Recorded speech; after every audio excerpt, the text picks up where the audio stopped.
Nós vivemos uma experiência fortíssima ali na Igreja Central de Angola. Foi muito bom. Mas no meio da semana, o doutor Sampaio, ele é médico, ele é responsável pela saúde ali de todo o Exército, ele é general, então ele é uma pessoa muito, muito querida, ele é um dos anciãos da Igreja Central, e ele que ficou cuidando de mim, porque para entrar na Angola você recebe visto assim, para 2 meses, e tem que ter alguém responsável assumindo tudo por você. Então, visto de trânsito, né? Então, ele nos abraçou, nos ajudou, nos deu um apoio extraordinário. É um homem de fé, de um coração tremendo, alguém incrível. Aprendi muito com ele. Mas, no meio da semana, ele chegou para mim e disse o seguinte: existe um testemunho entre nós de um jovem chamado Gabriel. É mais ou menos assim. Ele falou muito, muito palidamente assim, deu um briefzinho muito superficial do testemunho dele, mas me chamou a atenção. Eu disse: preciso conversar com esse menino. Eu quero conhecer esse rapaz. O senhor me apresenta? Marca um horáriozinho com ele? Esse Marco sim. Vou ligar para ele e marco com ele. Marcou para quinta-feira. Nessa quinta-feira, irmãos, sabe, eu fui pregar para um grupo de empresários lá na Angola, depois tivemos outras coisas. Foi um tumulto que não deu para explicar, mas eu atrasei, eles atrasaram comigo ali, 3 horas do nosso compromisso, e o Gabriel lá na igreja esperando.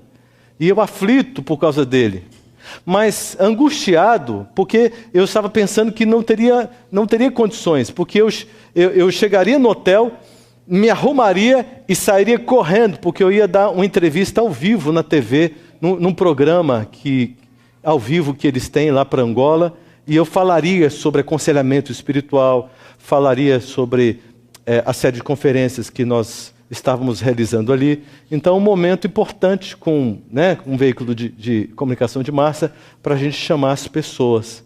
A gente estendeu o convite. Quando eu cheguei, já cheguei pensando assim: eu vou me desculpar com ele e tento ver um outro horário. Mas, ao mesmo tempo, eu não tive coragem de dizer: olha, não vai dar, não tive coragem. Eu grudei nesse menino, abracei ele e disse o seguinte: vamos para o hotel comigo. A minha esposa, eu falei assim: vai se arrumando, eu vou ficar um pouquinho com ele, que eu quero ouvir um pouquinho pelo menos, mais ou menos assim o testemunho dele. Na hora que ele começou a abrir a boca, eu disse: meu Deus do céu, só um minutinho, pause. Só um minutinho. Menino do céu, eu posso te gravar? Porque o que você está dizendo é algo tão impactante, e eu preciso desse testemunho. Eu posso te gravar? Ele ficou assim, assustado, olhando para mim, e disse: pode? Eu disse: então tá bom. Peguei no braço dele, arrastei esse menino lá para cima, entrei com ele no nosso apartamento lá, botei ele sentado no sofá, peguei meu iPhonezinho aqui, segurei o braço aqui e disse: vamos ter que dar um jeito. Fale, me conte o seu testemunho. Você já vai contar e eu já gravando, porque eu preciso ter esse testemunho agora. Aí segurei aqui, passei 1 hora e um quebradinho, com o braço assim, mas eu nem senti, irmãos, eu estava vibrando tanto, porque foi o testemunho mais forte que eu já escutei, que eu já ouvi na minha vida. Eu nunca aprendi tanto ouvindo um testemunho como eu aprendi com ele, ouvindo aquele testemunho. Quando ele terminou, eu dei um abraço nele e disse: meu amigo, por favor, preciso falar de novo com você. Obrigado, valeu, você é de Jesus, hein? Você não é do super-homem, não, você é de Jesus. Então, eu fiquei impressionado, irmãos. É uma coisa linda, maravilhosa. Fiquei entusiasmado demais. E é esse testemunho que eu quero contar para vocês agora, sem mais delongas. Quero contar para vocês. Bom, Gabriel. Quem é Gabriel? Nascido em Luanda, Angola, nessa data, 17/9/90. Um rapaz novo, né? 26, 27 anos, tá certo? filho e neto de feiticeiros. Ok? Preste atenção na origem dele. Escolhido para ser servo especial de Lúcifer. Lúcifer. De que forma? Sua mãe não podia ter filhos e consultou os espíritos. Fez uma consulta especial. E aqueles demônios, aqueles anjos, disseram para o casal: nós temos que consultar os nossos superiores para ver o caso. E damos uma resposta. E foram consultar e chegaram com a consulta já pronta.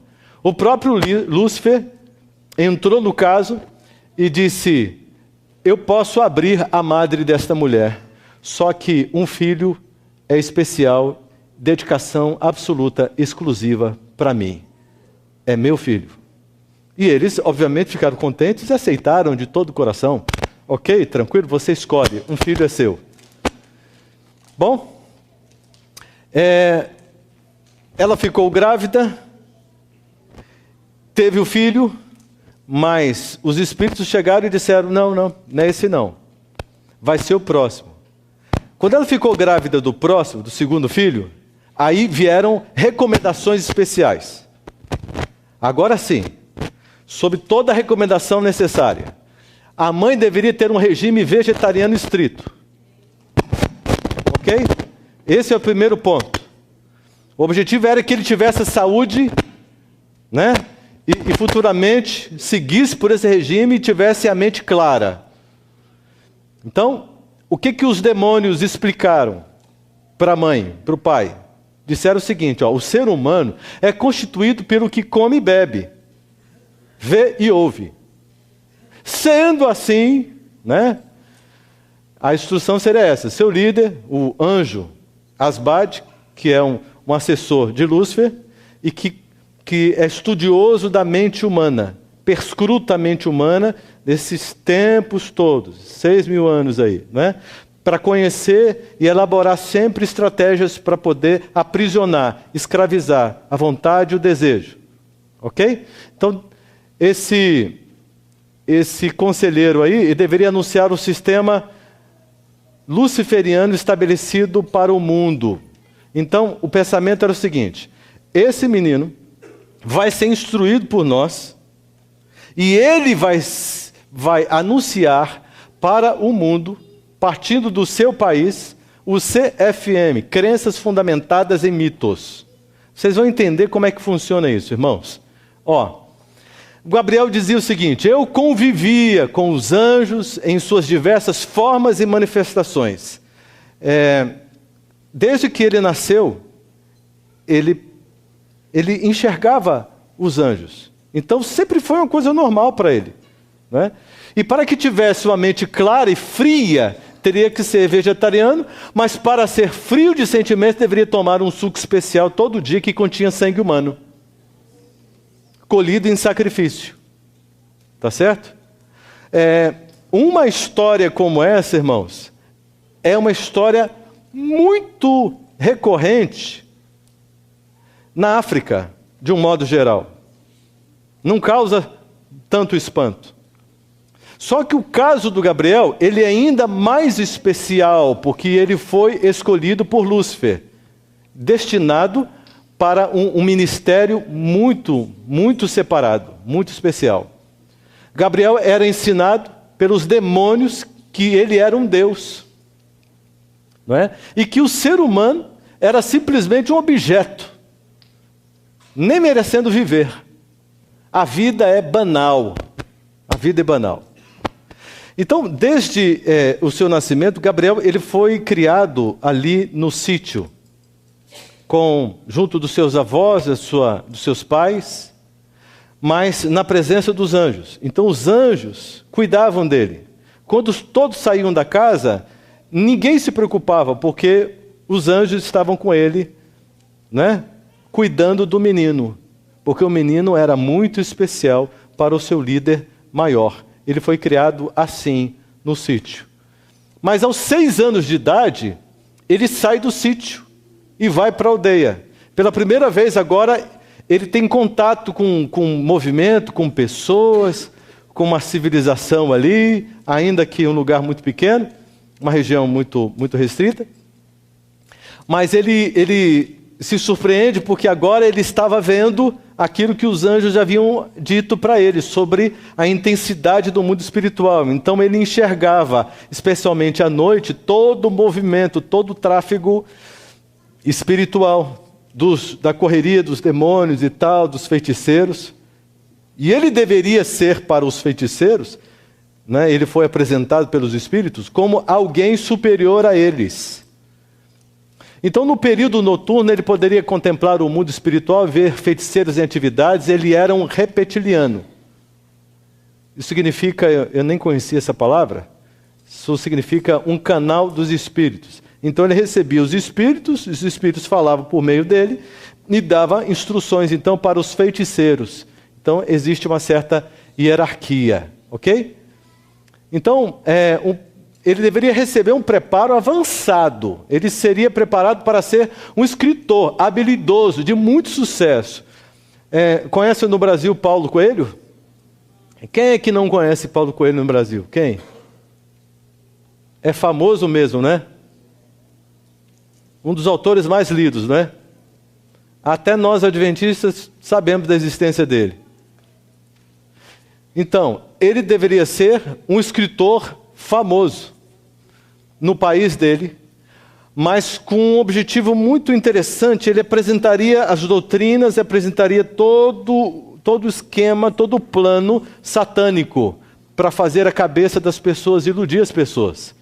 Ele deveria, para isso, ter a mente aberta, inteligência, conhecimento cabal da mente humana, e para que isso fosse possível, ele deveria ser vegetariano estrito, ou seja, absolutamente nada de animal, nada, porque senão prejudicaria, com exceção apenas do sangue humano que ele deveria tomar, misturado num suco, todos os dias da sua existência.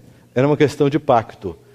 Segundo ele, para ter a mente fria, uma mente sem remorso, uma mente, sabe, que não tiver, sem nenhuma sensibilidade, principalmente ao sacrificar uma criancinha, um bebê, e ele sacrificou cerca de 47 pessoas. Então,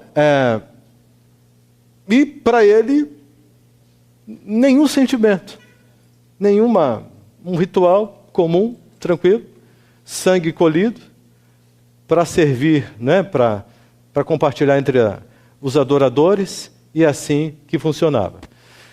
Ele foi treinado pelo anjo Asbad, que é um líder, e seus auxiliares, que têm a função de trabalhar com a mente humana. Então eles estudavam livros. Esses anjos eram os professores. Por gentileza. Os anjos eram os professores. E todos os dias ele tinha aulas. Aulas e mais aulas.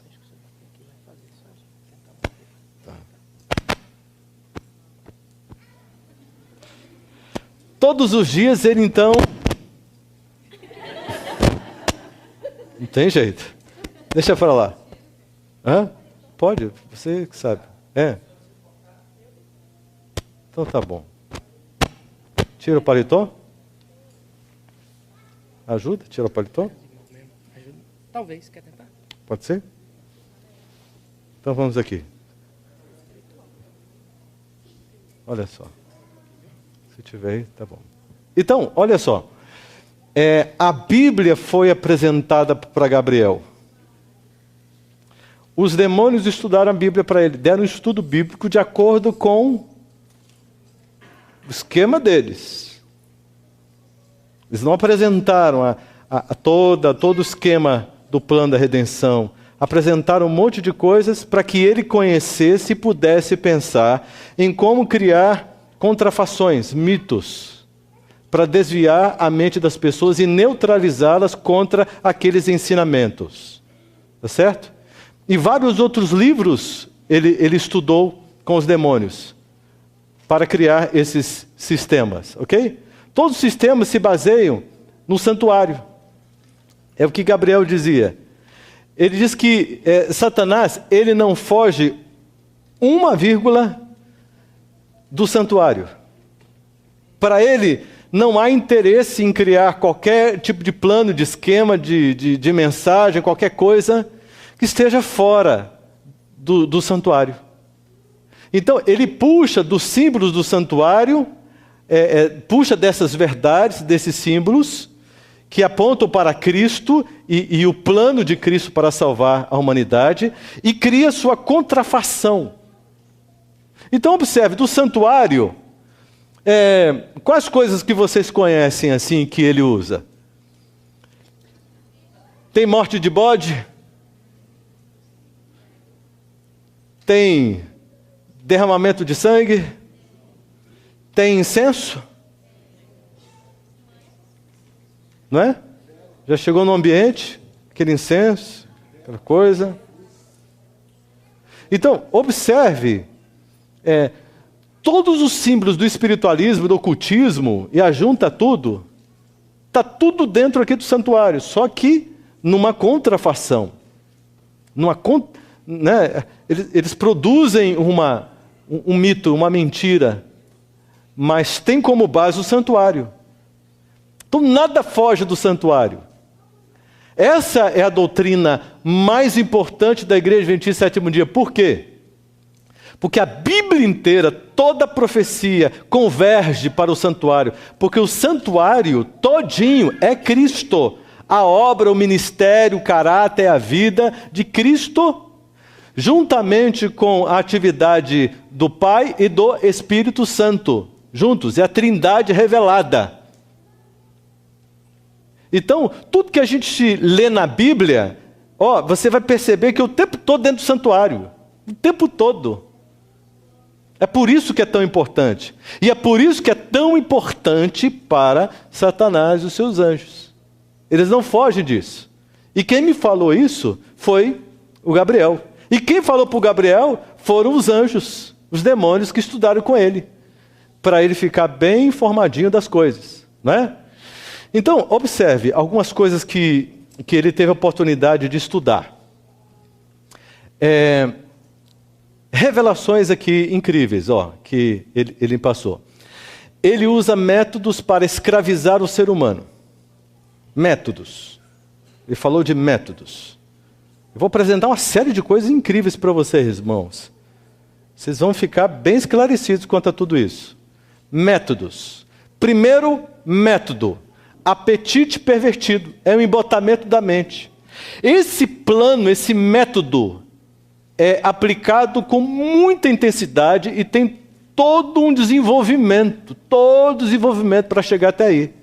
Então, nesse método, eles têm que prever tudo.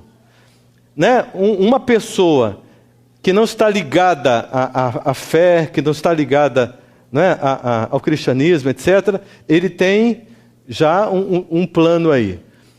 Para um adventista do sétimo dia, ele já tem outro plano, para poder perverter o apetite e embotar a mente. Para ficar tudo morninho, bonitinho, tudo morninho, assim. E não reagir para nada. Porque aí não ameaça o plano dele. Então, ele tem que impor isso sobre as pessoas, no estilo de vida. Aí ele vai pegar de muitas maneiras e vocês vão entender. O segundo ponto é esse, a presunção, ênfase no Deus que há em cada um. Então, os demônios, com toda a cultura, com toda a comunicação de massa, com todos os ensinos, ele vem com tudo, colocando na nossa mente que há um Deus dentro de nós.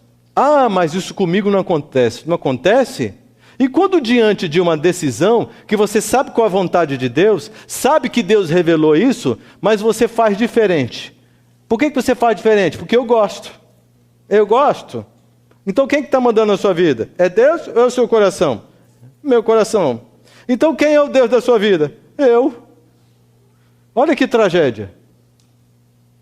Você entende? Todas as vezes que você faz o que você quer, dando as costas para o que Deus te orienta, te recomenda, você está agindo dessa forma. Só que o diabo tem um esquema para massificar e para te conduzir a esta realidade. Um terceiro ponto é esse: produção de ídolos para adoração. Vocês já perceberam que as máquinas midiáticas aí produzem novos ídolos a cada dia? Né? E as pessoas funcionam à base de ídolos, se encantam, se maravilham e tal, aquela coisa toda na mídia, por todos os lugares. E isso é um plano de Satanás. A idolatração de pessoas. A idolatria é abominável perante Deus. Mas continua. Isso aqui tudo são aulas, né? E estudos, é um resuminho, são só os tópicos de muito estudo que os demônios desenvolviam com Gabriel. Afinal de contas, eles estão preparando Gabriel para ser um grande anunciador de todo o plano de Satanás para as pessoas. Então, veja só, agora os meios. Vimos os métodos, agora os meios. Os meios para escravizar. Primeiro, riqueza. Pobres e ricos, escravos da insatisfação do ter. Você já viu uma pessoa insatisfeita, constantemente insatisfeita? Ela quer ter, ela quer possuir. Se eu não comprar isso, se eu não possuir, se eu não vou ser feliz, eu preciso disso, eu preciso disso, preciso disso. Eu tenho que comprar isso, eu tenho que comprar aquilo outro, eu preciso obter aquilo outro, eu preciso chegar aqui, eu preciso construir isso. E cada um tem uma desculpa para poder aplacar a consciência. E se matam para isso. E se vendem para isso.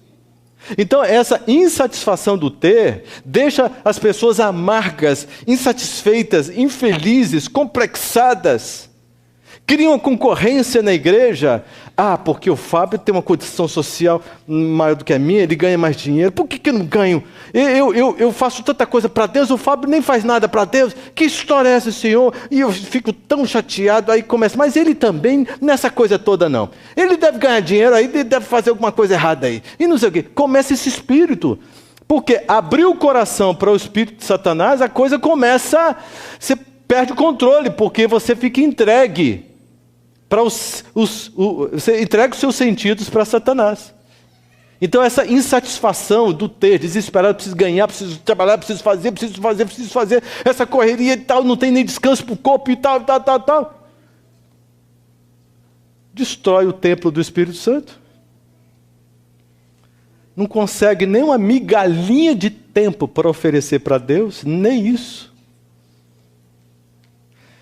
Só sobra o sábado para aplacar a consciência, vir para a igreja e diz que guardou o sábado, diz que sou adventista e está tudo certo. Está vendo como é grave? Isso aí, irmãos, eu não estou apontando uma situação daqui não, eu estou falando geral. Estou falando assim que ocorre de forma geral. É um dilema do mundo hoje, porque tem um esquema que enxerga isso e trabalha para que aconteça dessa forma. A moda é um modelo imposto que afeta a imagem de Deus. Você entende, irmãos? Então, quando você entra numa loja para você comprar uma roupinha, você tem que ver se tem coisa para homem. O que está ficando difícil é achar os negócios que seja para homem mesmo. Umas coisas diferentes, um negócio esquisito, irmãos. E você vê que um negócio não... Há um modelo aí que afeta a imagem de Deus. Nós precisamos prestar atenção. De como nós nos vestimos, de como nós nos portamos. Então há uma onda, alucinada mesmo, empurrando a humanidade para que perca cada vez mais a semelhança com Deus, não é?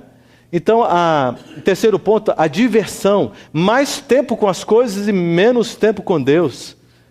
Secularização. E tem uma geração sendo preparada. Então, desde pequenininho, a criança já tem acesso a equipamentos que vão grudar na cabeça e fazer com que essa criança seja escravizada dos seus sentidos por isso, e a coisa vai crescendo, e quando você abre os olhos, você já não dá conta mais de resolver o problema. Você vê que o seu filho está completamente nas mãos de Satanás. O esquema é forte e funciona. E quem é bobinho fica olhando para ver o que vai dar, vai morrer de susto depois. Você entende? Tem um esquema forte, muito forte. Em todas as áreas do saber, das ciências humanas, existe um representante de Lúcifer. Em todas as áreas. Ele disse, prêmio Nobel e tal, ele falou um monte de coisa. Estou dando um resumo, senão a gente vai muito longe. Em todas as áreas do saber, tem um representante que foi instruído pelos demônios, que foi conduzido e domina a área. Existem alguns objetivos. Segundo ponto, 2 grandes profetas se destacam no mundo do ocultismo cristão e surgiram nesse século. 2 profetas respeitadíssimos e super conhecidos pelo ocultismo. E o primeiro é esse, estudadíssimo. Esse é o profeta, né, a profetisa mais estudada no mundo do ocultismo. Por quê? Porque tudo que ela fala é necessário que se faça uma contrafação urgente. Porque ela é a profetisa do arqui-inimigo. Se é a profetisa do arqui-inimigo, então temos que conhecer para a gente produzir coisas contrárias. Desde pequenininho, Gabriel foi apresentado a esta personagem aí, para conhecer essa personagem.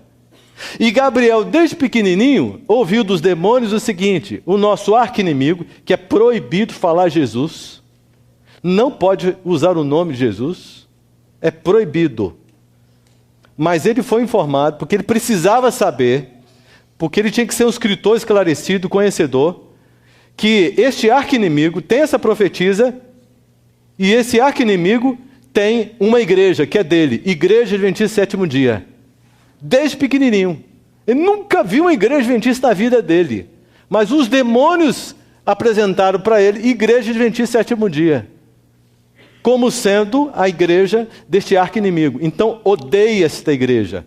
Aliás, Gabriel foi ensinado a odiar o seu próprio nome, pelo significado do seu nome. Então, ele nunca foi chamado de Gabriel. Ele foi chamado de Gabloi, que significa anjo mau, ou anjo caído.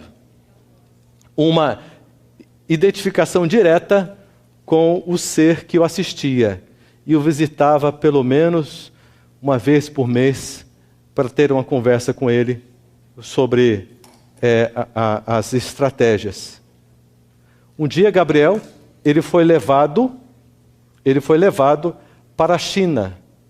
E lá na China, uma reunião mundial de todos os satanistas, elaborando as estratégias para que o plano seja imposto de forma ainda mais arrojada em todo o mundo.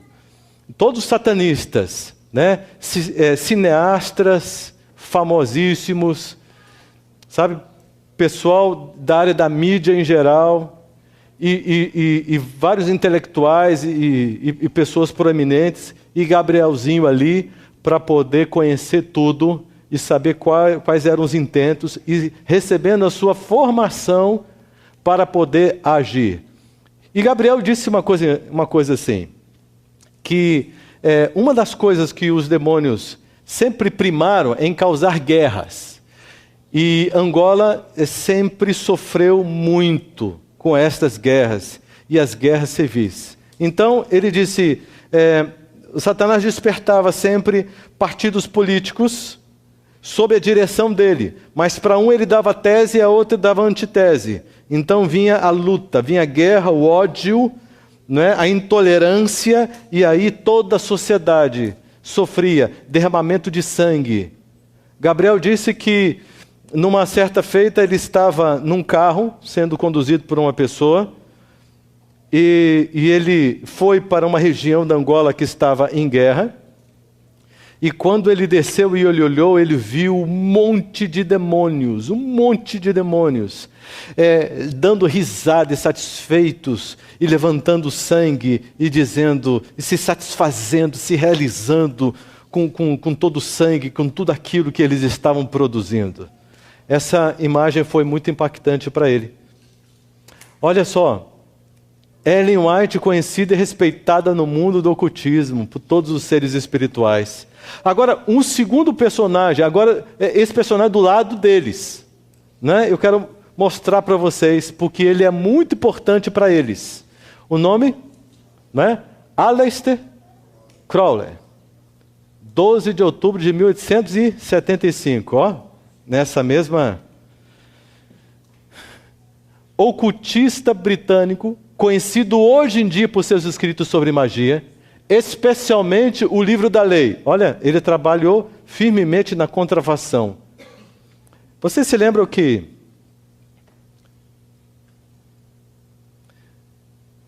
um cantor popular que morreu, aquele que usava cavanhaque, todo cavernoso, Raul Seixas. Raul Seixas usou várias letras deles. Isso, Paulo Coelho é discípulo. Então, Raul Seixas cantou muitas músicas com as letras aqui deste satanista. Então, olha só, o texto sagrado, né, e central da Telema, apesar de ter escrito sobre todos os assuntos esotéricos como a Cabala. Crowley também era mago, hedonista e crítico social. E muitas de suas façanhas, ele iria contra os valores morais e religiosos do seu tempo, defendendo a liberdade pessoal e espiritual, baseando a sua regra, né, de faz o que tu queres.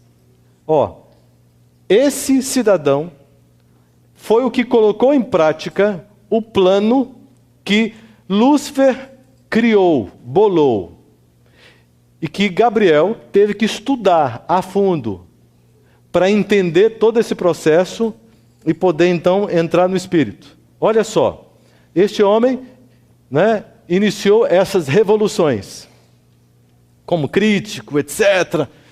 Uma grande influência industrial, tecnológica, social, inversão de valores, a mídia usada para compartilhar as doutrinas luciferianas, a sexual, dois alvos. Primeiro, o sexo livre, né? Paz e amor, né? Maconha, não sei o quê, papapá, aquela coisa toda, e sexo, rock and roll, etc, etc. Mas até aí ainda estava muito no campo hétero, né? A próxima etapa seria homossexual. Será que eles já estão atingindo sucesso nessa próxima etapa? É isso que está acontecendo? Hã? O homossexualismo, essa prática, a indução a esta prática, é um trabalho dos demônios, se aproveitando de fragilidades emocionais e de distorções da imagem do Pai, que os próprios demônios criam também no coração da criança. Olha só, pela Revolução Industrial, a tecnologia e tudo, enfim, tudo isso está a serviço. Toda a mídia empurra o indivíduo para esta revolução, que continua. Drogas, legais e ilegais, a cada esquina por aí, não sei aqui, mas no Brasil, cada esquina tem uma boca que vende droga. Aqui é assim também ou não? Bom, o mundo está... a revolução religiosa, inversão de doutrinas, pacto satânico popularizado, música, tirar da razão e conduzir para a emoção, do racional para o emocional, arrebatamento de sentimentos.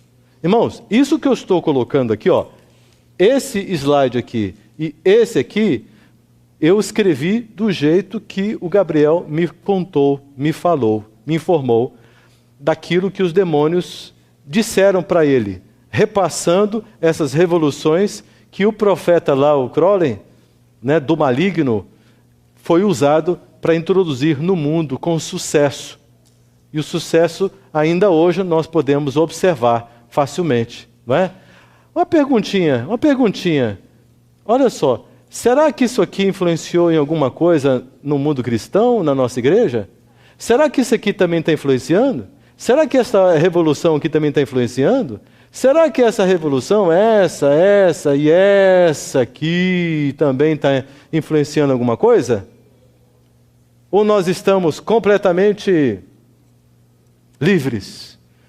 Respirando ares puros? Ou será que nós precisamos prestar atenção? Atividades satânicas, né? Olha as categorias. A trindade aqui, dos anjos maus. Primeiro, espíritos. Desculpa, foi um erro ali. Espíritos amigos. São aqueles que personificam. Sabe, ele aparece com uma voz, com um jeito, com a roupinha, com o cheiro, dizendo coisas que só você e ele sabia. Aquela pessoa que está aparecendo. E a pessoa acredita. Então são espíritos. Eu estava fazendo um funeral e uma mulher passando aqui, passando lá, passando, não sossegava. Depois eu fui perguntar o que aquela mulher estava falando. Ela estava dizendo, confortando a família. Não se preocupe, daqui a pouco nós vamos lá no centro e aí ele vai aparecer, nós vamos invocar, ele vai aparecer, vamos chamar, ele vai aparecer e aí vocês vão ver que ele está bem. Vamos conversar com ele. Não se preocupa, não chora não. São esses espíritos amigos aqui. É a nomenclatura que eles classificam. Tá certo? Para enganar. Vocês já leram aqui aquele livro, A Verdade sobre os Anjos, de Ellen White? Se você ler esse livro, anota esse nome para você ler depois. Se você ler esse livro, você vai ver realmente como reagir diante dessas manifestações. Anjos de guerra. Eles criam guerras entre famílias, amigos, sociedade, nações. São esses anjos de guerra. Eles atuam até no nível da igreja. Sabe quando uma família briga com a outra? Um irmão briga com a outra? Uma irmã briga com a outra? O que uma diz? Eu não vou pedir desculpa. Ela errou, ela vai ter que me pedir desculpa. Foi ela que errou? Estou em paz perante Deus. Aí a outra diz, quem errou foi ela. Se ela quiser, ela que venha pedir desculpa. Porque eu tenho certeza absoluta que eu estou bem, eu fui muito ofendida e eu sou até uma boa pessoa. Porque se fosse outra, eu tinha virado a mão na venta dela. Você vê a expressão fisionômica das pessoas, a atitude delas, como elas se projetam, como elas lidam com a situação. Elas são impregnadas, elas abriram o coração para esses espíritos, para sugestões desses espíritos, irmãos. É uma coisa muito fora, muito longe daquilo que Cristo apresenta. Olha só, opressores. Duas classes, os que trabalham em laboratórios e os encarcerados. Criam epidemias e fazem amalgamação da natureza. Não é? Esses que estão encarcerados, você encontra uma referência, Apocalipse 7. Deus dizendo, segura os 4 cantos da terra. Uma referência aos 4 pontos cardeais. Para que não destruam, até que sejam selados os servos de Deus. Até que o selo seja colocado. Para que eles não destruam a terra. Né? Segura os ventos aí. É uma ordem de Deus. Porque são seres terríveis. Terríveis. E eles estão atuando. E nós podemos ver claramente as consequências de tudo isso. Graças a Deus, pelos anjos de Deus. E vamos saber algumas coisas sobre isso também. Ele me falou que tem 2 grupos de pessoas. Tem os mortos-vivos e os vivos. Ele foi muito enfático quando ele apresentou isso. Porque foram os demônios que disseram para eles, olha, quando você vê um morto-vivo, ele está nas nossas mãos. Nós podemos tocar. Nós podemos colocar um mal sobre eles. Podemos colocar um câncer, podemos colocar uma doença, podemos colocar dores. E podemos tirar. Ele está sob nosso domínio. Por quê? Porque este morto-vivo, ele só está vivo, respirando. Mas ele está condenado. Sob a condenação ele está morto. Está morto. Morreu é festa para os demônios.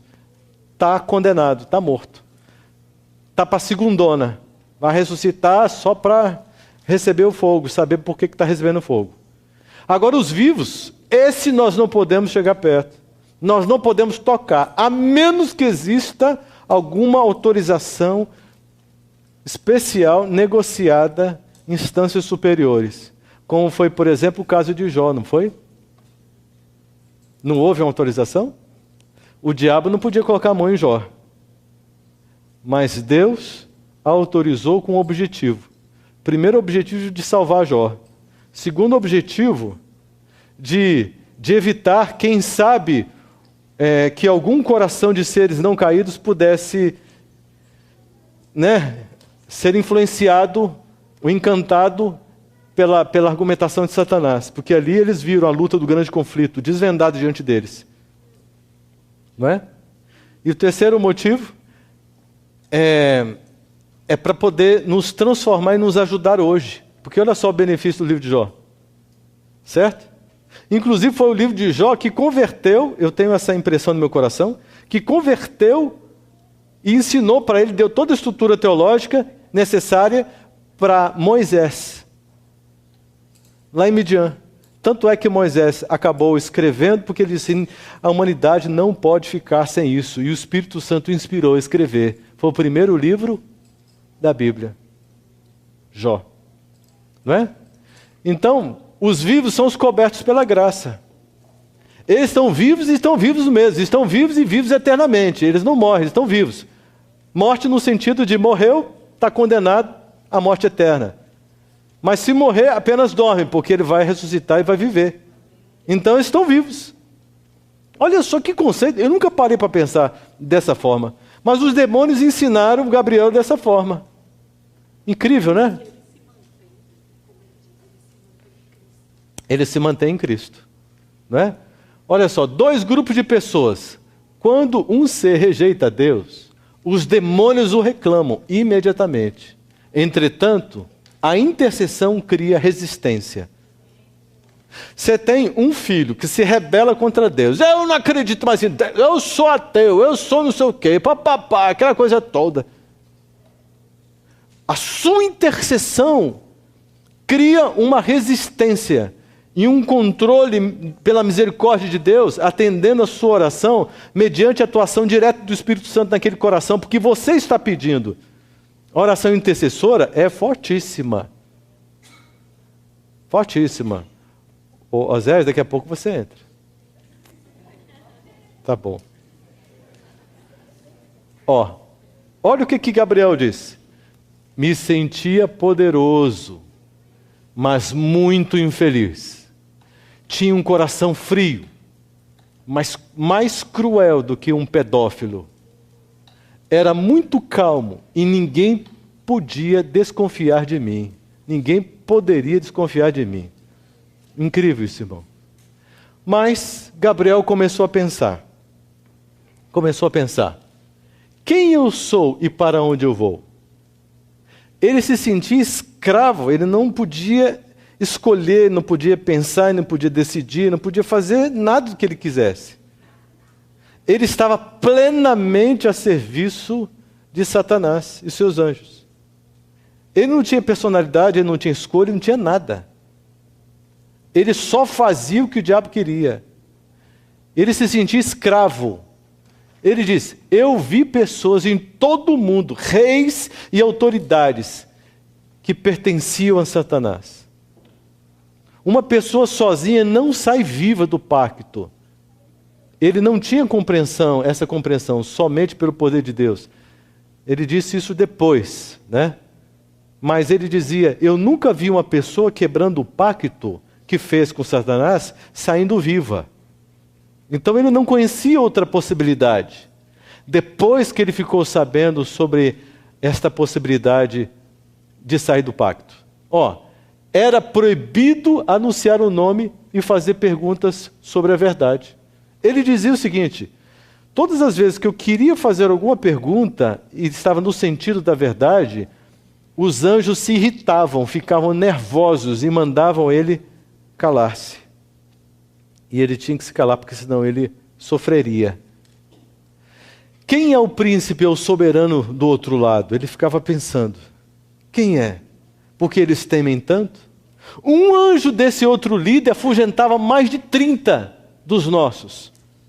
E ele ficava pensando, este inimigo nosso, ele é muito mais poderoso.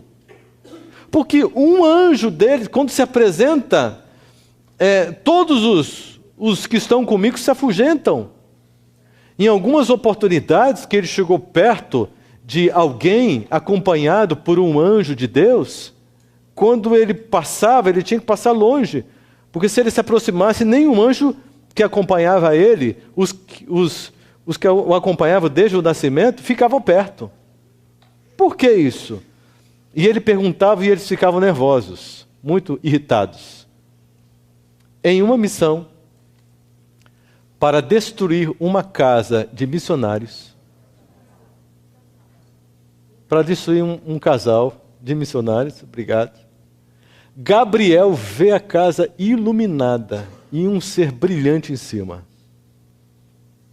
Ele foi chamado para fazer um trabalho contra uma família, uma casa ali de uma família missionária. Quando ele se aproximou com a sua turma, com os seus anjos, ele ficou impactado, porque ele viu uma luz tão forte, que ele nunca tinha visto. Aquilo não era luz elétrica, era muito forte. E aí ele percebeu que em cima um ser brilhante, gigantesco, estava protegendo aquela casa. Aí ele perguntou: quem é aquele? E os demônios disseram: nosso principal inimigo, vamos embora, vamos embora, vamos embora. E eles foram embora, porque os demônios não deixaram ele ficar ali. E aí os demônios deram instrução para ele: ó, você vai começar a entrar em contato com adventistas. É uma ordem. Só que tem duas categorias. Uma, adventista no sétimo dia. A outra, adventista do sétimo dia. Então, nós é que vamos falar para você. Quando for um adventista do sétimo dia, está proibido falar com ele. Passe longe. Quando for um adventista no sétimo dia, aproxime-se, influencie, ofereça aquilo que nós vamos te recomendar, envolva-o e ensina esse adventista no sétimo dia, para que ele possa, na sua comunidade, influenciar, a fim de destabilizar a igreja do nosso inimigo. O que vocês acham disso, irmãos? Incrível, não é? Incrível. A partir do próximo slide, eu vou mostrar para vocês uma coisa tão linda, irmãos. Tão linda. A partir do próximo slide, vocês vão ver só o poder de Deus. Cristo, Cristo, Cristo, Cristo, Cristo. Eu não estou aqui para falar do diabo. Alguém está me entendendo mal, por gentileza? Eu não estou aqui para falar do diabo. Nem para que para que ninguém tenha medo dele. Porque não há motivos. Se verdadeiramente estamos em Cristo. Glórias a Deus. Amém. Amém. Para quem chegou agora, ou depois que eu apresentei o personagem aqui que nós estamos contando o testemunho, então eu vou te falar. Gabriel, ele filho de feiticeiros, né? Neto de feiticeiros, ele foi escolhido por Lúcifer para ser um escritor de sucesso, aonde ele divulgaria todos os intentos, né, do seu reino, do seu Senhor. E ele então teve que passar por um treinamento que os anjos maus deram para ele. Então, nós estamos descrevendo, já contamos aqui os detalhes de vários aspectos que ele teve que estudar. Vimos estratégias, revoluções que Satanás elaborou para aprisionar a humanidade e conduzi-la ao mal e ao pecado. Finalmente, estamos num momento em que Gabriel, ele começa a pensar: mas por que nem o nome deste inimigo nosso eu posso falar? Mas esse inimigo é muito mais forte do que Lúcifer. Um anjo dele, quando ele se apresenta, 20, 30 dos que estão comigo, eles saem, eles fogem. Mas o que está acontecendo? Por que eu me sinto tão deprimido? Por que eu não tenho paz? Por que eu sou um escravo? Tenho tantas promessas deles, mas nada se realiza. Eu sou alguém usado por eles o tempo todo. O que está acontecendo comigo? Esse inimigo tem uma profetisa que nós precisamos estudar para fazer tudo diferente. Esse inimigo tem uma igreja, tem membros dessa igreja que eu não posso entrar em contato, outros membros que são fracos, estes eu posso entrar em contato para influenciá-los, mas não posso nem entrar nesta igreja. O que acontece? O que acontece? Ele está confuso, ele está impressionado com essas coisas que ele está constatando na vida dele, na história dele. No encontro com um missionário adventista, numa loja que ele foi, ele chegou na loja, entrou, e havia um missionário adventista ali, o nome dele lá de Ventura, e ele então se aproxima de Gabriel e faz uma abordagem. Gabriel quis se esquivar, mas esse missionário foi tão jeitoso, etc., e começou a falar coisas a respeito da vida dele. Essa é a impressão que ele tinha quando ele estava ouvindo o Evangelho, que liberta da escravidão, que dá paz ao coração, e começou a fazer um apelo, e ele ficou com o coração trancado e cheio de raiva.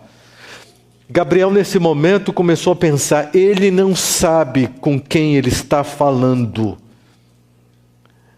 Eu vou ensinar para ele. E ele, então, tentou buscar ali apoio dos seus anjos e não tinha nenhum com ele. Uma situação incomum. E ele ficou vulnerável. E teve que escutar sobre esse Jesus que é a liberdade. Simplesmente eles não apareciam, os demônios, ele ficou completamente desarticulado. Ao dormir, veio uma claridade muito grande, na noite que ele estava descansando, uma claridade muito grande, e os demônios saíram, e ele acordou e olhou, e não tinha, os demônios saíam. E somente a mente dele funcionava, porque ele ficou completamente paralisado diante desta luz tão forte que se apresentava para ele. E alguém apareceu. Ele ficou completamente assim, imobilizado, anestesiado. E ele pensou: eu faço isso com as pessoas para destruí-las. Quando ele se aproximava de uma pessoa, ele pedia para que os anjos neutralizassem essa pessoa, e ela ficava imóvel, e só a mente dela funcionava. Agora Gabriel estava diante deste ser, e só a mente dele funcionava. O que ele fazia com as pessoas, este ser estava fazendo com ele. Ele estava imóvel, não conseguia reagir. Gabriel, ao lidar com Lúcifer, ao lidar com o anjo Asbade, ao lidar com os demônios que o acompanhavam, ele descobriu uma coisa, que o que ele pensava, o que ele questionava, o que ele tinha na mente dele, ninguém conseguia descobrir, nem o próprio Lúcifer. Então ele ficava tranquilo, só olhando e desconfiando, e questionando, mas simplesmente não falava nada, e não era descoberto. Mas quando esta pessoa se apresentou para ele, e começou a falar com ele, porque lia a mente dele, ele pensou em algo e pensou assim: quem é você? Quem é você? E este ser se apresentou: eu sou Jesus, eu sou Jesus. E começou a falar com ele. E ele ficou impressionado, porque aquele ser podia ler o pensamento dele. E ele pensou: este é muito mais poderoso do que Lúcifer, muito mais poderoso. E ele passou cerca de 5 horas fazendo perguntas e recebendo todas as respostas. 5 horas. E Cristo, olhando para Gabriel, disse para ele: eu te criei para algo melhor. Tenha paz. Eu sou aquele que você persegue. Contou a história da redenção e seguiu até a sua morte de cruz. Depois falou sobre os mundos não caídos. Gabriel disse: eu experimentei a paz pela primeira vez. Jesus falou para ele: eu só estou aparecendo para você porque você me chamou. Porque todas as vezes que você pediu paz, pediu liberdade, eu sou a paz, eu sou o seu libertador, você estava me chamando, é por isso que eu estou aqui. E Cristo olhou para Gabriel e disse: você quer seguir-me? Eu não te darei o que lhe foi prometido pelos demônios, mas te darei a vida eterna. Gabriel, neste mundo você vai sofrer, mas eu estarei com você. Gabriel disse que Satanás, o Lúcifer, lhe prometeu tantas coisas incríveis, tantas coisas, sucesso, poder, dinheiro, tantas coisas. Ele estava sendo preparado para ser alguém com muita influência, com muito poder, com muita força, com domínio. O ego dele estava sendo construído nessa direção. Observe o que Cristo está prometendo. Não te darei o que os demônios te prometeram. Você vai sofrer, mas eu te darei, eu estarei com você. Que coisa maravilhosa, irmãos. Gabriel lançou-se no chão, pediu proteção e disse: se o Senhor proteger a minha vida, eu quero quebrar o meu pacto, o pacto que eu tenho com o teu inimigo. Se o Senhor me proteger, eu vou te servir para sempre. E Gabriel, se lançando no chão, disse para ele: eu sou teu escravo, faça uso de mim, eu quero te servir, eu sou teu escravo, por favor, me aceite.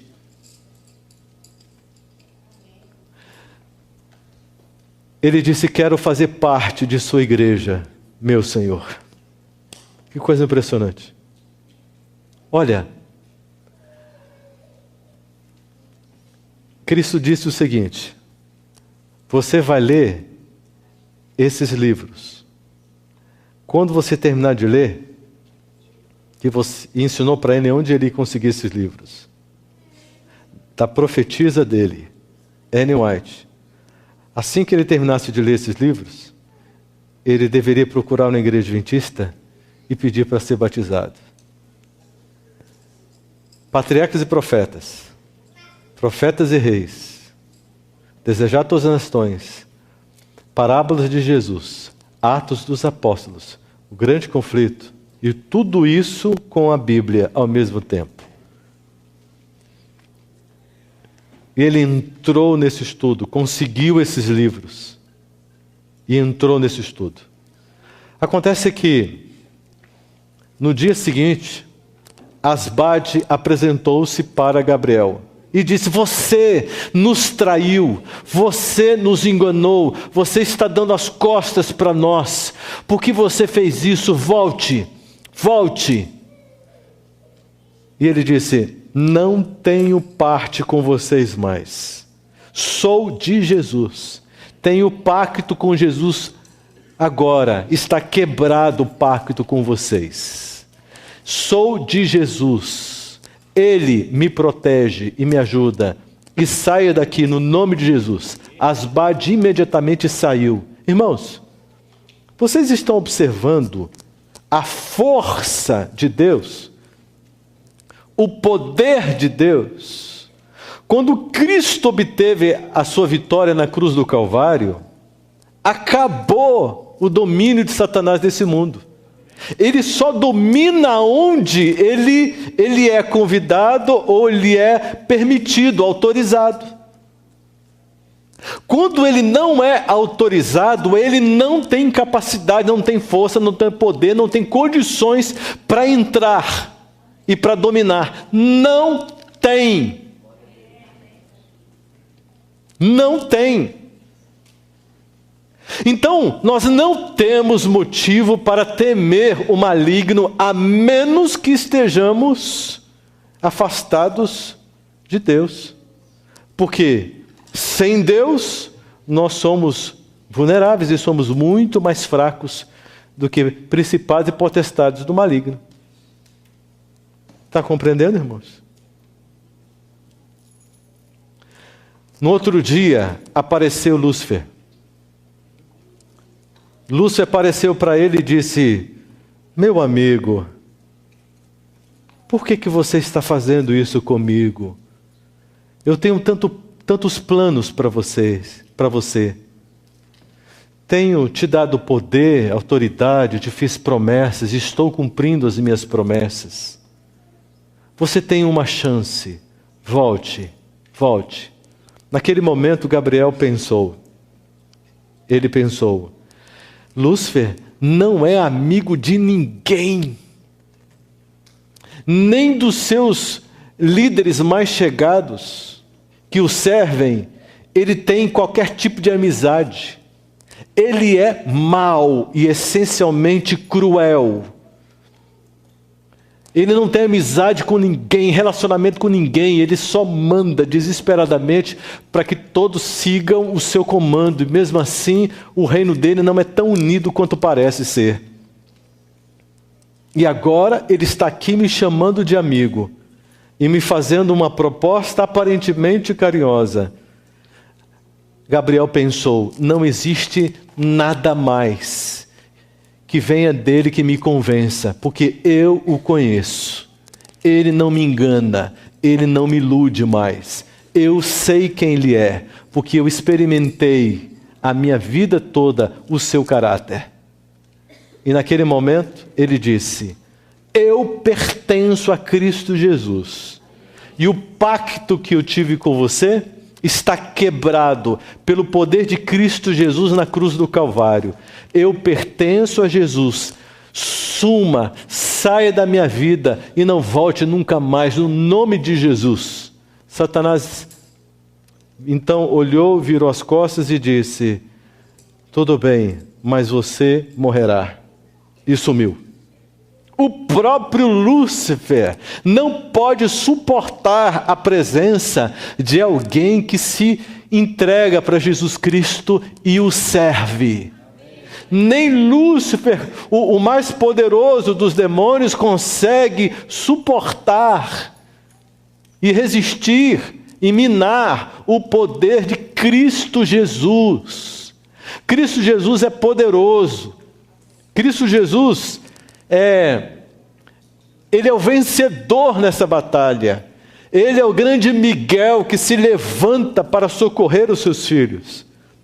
Na mesma proporção que Gabriel teve de oportunidade com Satanás, na sua ignorância, o Senhor Jesus o trabalhou para lhe dar o mesmo crédito do que o débito que o diabo gerou na vida dele. Olha só, novamente a relação. Manifestações sobrenaturais, um crédito sobrenatural. Salvação, vida eterna. Irmãos, olha só, esta é a frase forte que eu quero que você saia daqui pensando em seu coração. O que Cristo Jesus disse para Gabriel: eu te criei para algo melhor. Querido, pense. Deus te criou para algo melhor. O que você tem vivido? Como você tem vivido? Quais são os seus valores? Quais são as suas prioridades? Você está construindo o quê? Está em busca de quê? Quais são os seus objetivos? Aonde você quer chegar? Qual é a construção que você está fazendo? Você está planejando o que para a sua vida? O quê? O quê? O quê? Correndo atrás do vento? Cristo Jesus se apresenta hoje, aqui para você. Assim como se apresentou para Gabriel, claro que para nós de forma espiritual, aqui diante do nosso coração, para lhe dizer: eu te criei para algo melhor. Eu não criei você para ser uma pessoa comum. Esqueça vidinha comum, como qualquer pessoa que nasce e morre nesse mundo. Eu não te criei para uma vida comum, para ser uma pessoa comum, como qualquer outra. Eu te criei para algo melhor. Pense nisso. Eu te criei e te elegi para você ser o meu servo. E quando nós nos colocamos diante de Deus como servos, Ele nos abraça, olha para nós e nos chama de filhos. Dá para entender isso? Nós nos apresentamos para Ele como servos. E Ele olha para nós e diz assim: eu não chamo mais você de servo, eu chamo você de amigo. De amigo. Porque um senhor não conta para o seu servo que vai no coração dele, mas eu quero relacionamento com você. João 15, verso 16. Eu quero me relacionar com você, então eu vou chamar você de amigo, porque eu quero compartilhar o meu coração com você. Você se apresenta como servo e eu te chamo de amigo. Quando nós nos apresentamos como escravo, Ele nos abraça e nos chama de filhos. Filhos por adoção. Romanos 8,14. Todo aquele que anda no Espírito, que tem esta unção especial, é chamado de filho, filho de Deus. Deus te criou para algo melhor. Deus não te criou para uma convivência na Igreja Adventista Sétimo Dia, no padrão de um laodiceano. Deus não te criou para isso. Existe algo melhor para você. Deus está preparando você, quem sabe, possivelmente, para fazer parte dos 144 mil. Quem sabe Deus está te chamando para ser um mártir. No sentido físico, se isso for requerido. Mas ninguém verá a glória de Deus se não for um mártir no coração, sem ter morrido para o eu e para a carne. Eu te criei para algo melhor. Eu te criei para ser luz. Eu te criei para ser sal para a terra, para as pessoas, a humanidade. Eu te criei para um ministério, para uma missão. Você tem um chamado. Um chamado. Você sabe qual é o seu chamado? Você sabe qual é o ministério que o Espírito Santo está aguardando que você aceite? Já teve esse interesse? Já abriu o seu coração para esta perspectiva? Ou você acha que é uma pessoa que foi destinada para ter uma vida comum, como qualquer outra nesse mundo? Ou como um membro qualquer, de uma igreja cristã qualquer? Não. Você foi criado para algo melhor, para algo superior. Deus está sonhando em seu coração ter toda a autorização necessária para transformar você na luz que Ele sempre sonhou, que Ele sempre desejou. Nós temos um Deus forte, poderoso, magnífico, vitorioso, que não se conforma com o que você acha que deve ser. E se você autorizar e permitir, Ele tornará você no sonho que Ele tem, de mais um ministro, um sacerdócio de todos os crentes. Porque todo aquele que nasce no reino de Deus, nasce como um missionário, sacerdote, ministro, sai para vencer. Eu te criei para algo melhor. O Osés vai cantar uma música para nós. Para você pensar, para você refletir. É um chamado. Deus quer falar com você. Deus quer se comunicar com você. Deus quer que você tenha um estilo de vida diferente. Deus tem uma perspectiva diferenciada para você. Deus quer fazer revelações especiais para você. O Espírito Santo quer se apresentar para você. Ele quer que você tenha um jeito de pensar diferenciado, que você pense com a mente de Cristo, que você tenha uma experiência madura na sua experiência espiritual. Deus quer te usar para ser uma luz aonde você for. Deus quer te usar para ser um ministro do seu trabalho, um ministro de Deus na sua escola, aonde você for, aonde a planta dos seus pés forem posicionadas, você será luz, você será bênção, um instrumento de justiça de Deus, um instrumento de libertação. E aonde você chegar com os seus anjos poderosos de Deus, demônios não poderão ficar perto, estarão repreendidos no nome de Jesus. Aí sim você verá milagres acontecendo no seu casamento e com os seus filhos, na sua casa, na sua vida pessoal. Aí sim, você enxergará um poder de Deus agindo de uma forma livre. Ouça a voz de Deus. E quero terminar vendo você aqui na frente. Você que sentiu-se quebrantado pelo Espírito Santo e persuadido por este Espírito a assumir um novo padrão de vida, a assumir um novo posicionamento de vida, a ter interesse em buscar de Jesus qual é o significado da sua existência. Em outras palavras, qual é o seu ministério nesta terra? Qual é a sua verdadeira missão e prioridade?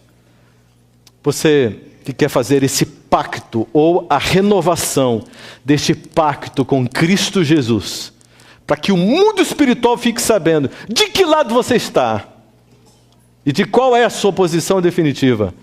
Enquanto você ouve essa mensagem e ao sentir-se tocado, venha novamente aqui para podermos orar juntos e clamarmos diante do Senhor Deus. Um dia desses, isso já faz uns 4 anos mais ou menos, eu acordei numa manhã, e assim que eu acordei e abri os meus olhos, eu ouvi uma voz. E essa voz me disse assim: eu não quero mais sentir saudades de você.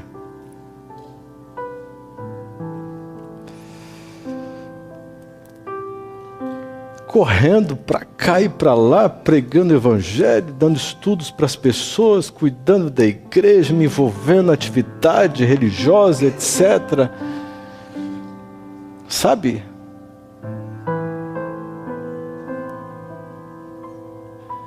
E de repente eu escuto: não quero mais sentir saudades de você.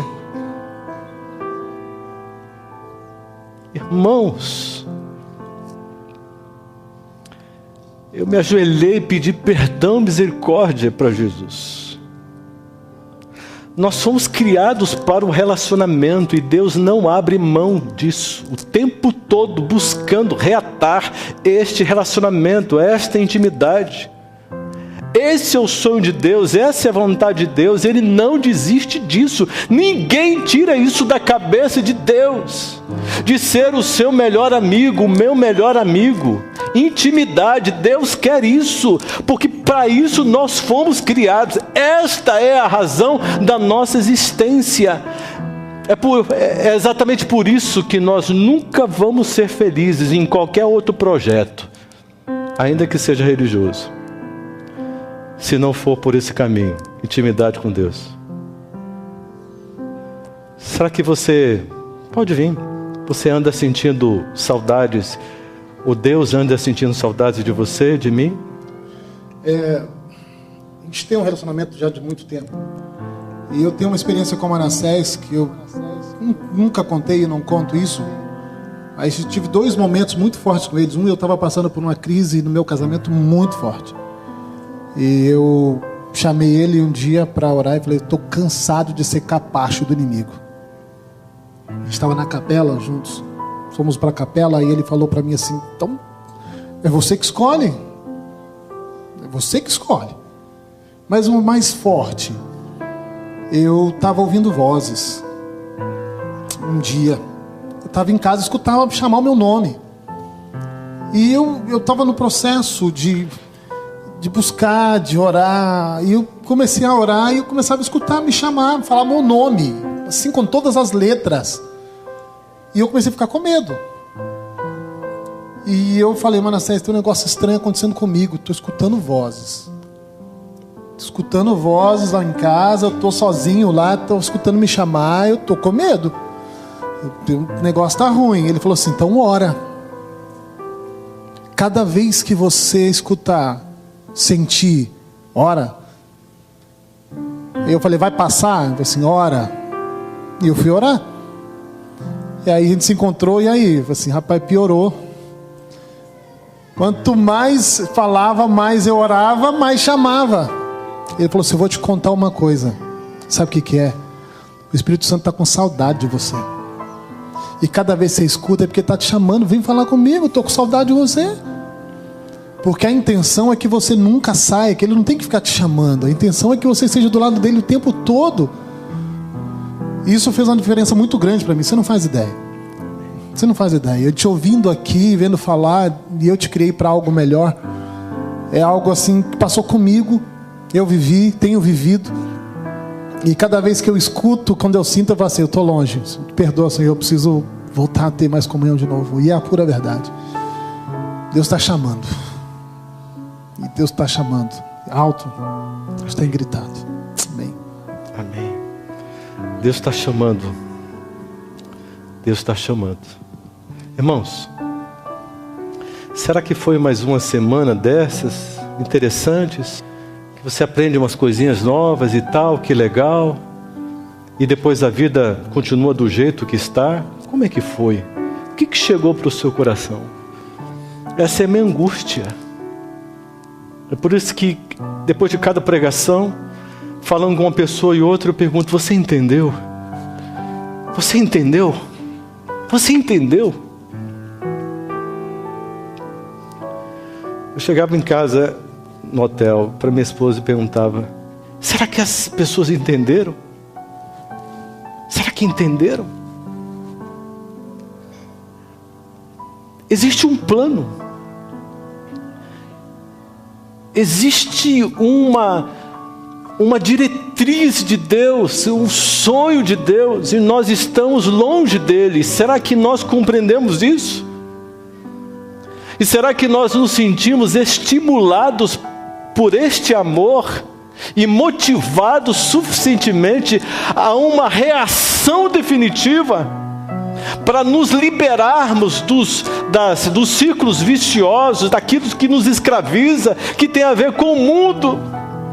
Será que foi o suficiente? Irmãos, eu estou aqui terminando essa semana de oração e a minha cabeça está 1000 por hora, angustiada. Eu estou aqui clamando ao Espírito Santo: Senhor, o que aconteceu? Perdemos tempo? Ou agravamos a situação de uma igreja, pesando-lhe na consciência, e apenas isso, para que sofram ainda mais? É tudo ou nada. Ou partimos para uma consciência cauterizada e aplacada por uma racionalização pessoal, ou partiremos definitivamente para o ideal, para o sonho de Deus, a vontade de Deus? Tem alguma dúvida? Então mergulhe no estudo, busque auxílio, busque ajuda do Espírito Santo e peça o esclarecimento. Irmãos, em meio a tantas contrafações, o diabo tentando arrastar de todos os lados, você, sua esposa, seus filhos, da sua casa, mas há espaço para uma decisão, e basta uma decisão para você acionar o poder do céu em seu favor. Aí sim é poder de verdade à sua disposição, é o poder de Deus, não é conversa fiada, Não é uma questãozinha de demôniozinhos, não, que se apresentam e atemorizam as pessoas. Não, é poder de Deus que vem, liberta, te resgata e chega perto dele e diz: filho, eu te amo e quero me relacionar com você. O que aconteceu comigo e com vocês? Essa pergunta que vai ficar no meu coração. Essa é a minha oração e esse é o meu clamor. Porque a gente aprende a amar, a gente ama mesmo. A gente se doa mesmo. A gente sente a agonia do Espírito Santo, querendo alcançar, querendo ligar, querendo... E Deus falou para mim, pode ser estranha essa minha conversa, mas Deus falou para mim, que aqui é uma igreja que haveria muitas resistências de corações,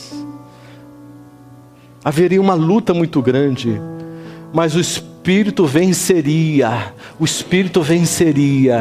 e eu confio nesta palavra, porque só assim que eu posso sair daqui com a cabeça mais tranquila, confiando na promessa do Senhor Deus, porque se não fosse essa promessa, eu não sei como eu sairia daqui, porque pesa uma responsabilidade tremenda, para aquele que traz a palavra, tão indigno e miserável quanto eu sou, no alto da minha incompetência pessoal, chegar aqui e fazer um convite ao Evangelho, um convite à lucidez espiritual, um convite ao revivamento, à reforma, um retorno à essência perdida. Quem sou eu para fazer isso? É uma dessas coisas loucas de Deus, contar com uma pessoa como eu. Mas enfim, estamos aqui, e esta oportunidade não pode ser perdida. Nós não vamos sair daqui com o diabo rindo de nós. Nós vamos sair daqui com o triunfo da vitória de Cristo Jesus. Isso para a gente é a realização. Isso basta.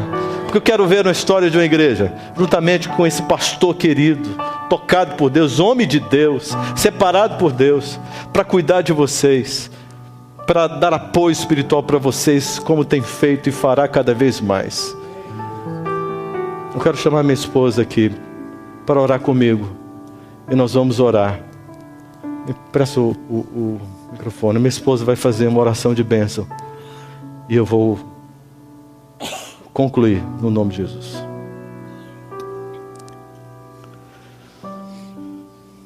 Vamos orar.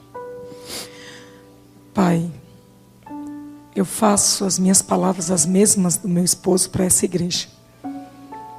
Falta palavra, Senhor.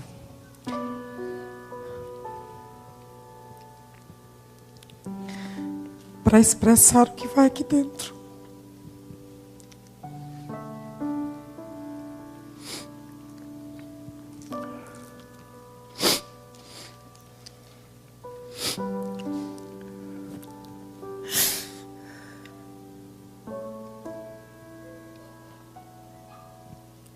Obrigada, Pai.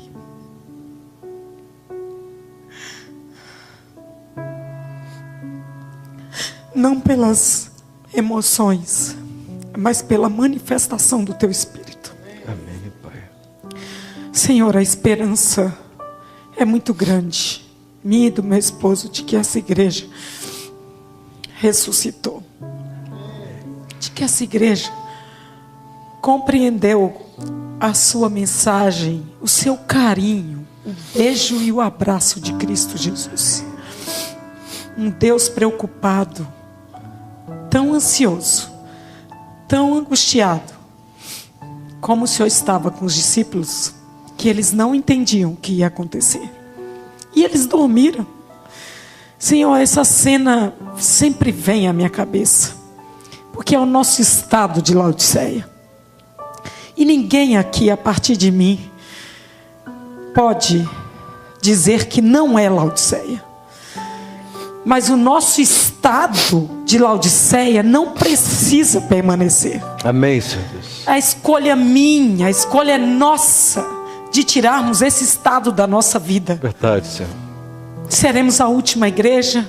Isso é profético. Somos Laodiceia por Apocalipse, escrito, inspirado por Ti, Senhor. Amém. João escreveu isso. Como negar e tirar isso? Mas podemos negar tudo que o mundo contém, tudo que ele tem para nos destruir. O Senhor mesmo disse, Cristo Jesus, disse para os seus discípulos, olha, eu não peço que os tires do mundo, mas o mundo saia de vocês. Amém. Jesus nos deu a vida eterna, promessa maravilhosa. Se o Senhor cumpriu tudo até aqui, as penúltimas páginas da Bíblia, só faltam elas para acabar com esse mundo. Então aumenta a nossa fé, Senhor. Como aquele homem que pediu para aumentar a fé, aumenta a minha e a fé de cada um aqui. Restaura a vontade imensa, a fome de paz, fome de pão da palavra, fome de amor, fome de perdão, fome de Cristo Jesus. Senhor, alimenta a nossa alma. A gente precisa disso, Pai, a partir de mim.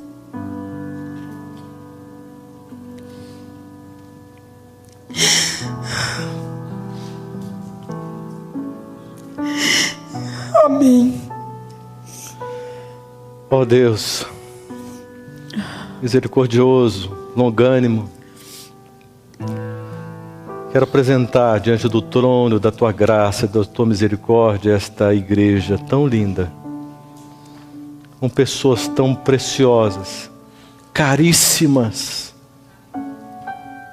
que custou o sangue de Cristo Jesus. Pessoas tão lindas, Senhor. Abrace com Teu amor e com Teu cuidado os mais especiais. Abra a mente e o coração para que perseverem. Lutas difíceis virão, grandes desafios, mas que não desanimem nunca, porque daqui a pouquinho, daqui a alguns meses, Jesus voltará. Abraça o Teu povo, abraça a Tua igreja e jorre o Espírito Santo como chuva serôdia sobre todos, no nome de Jesus. Amém.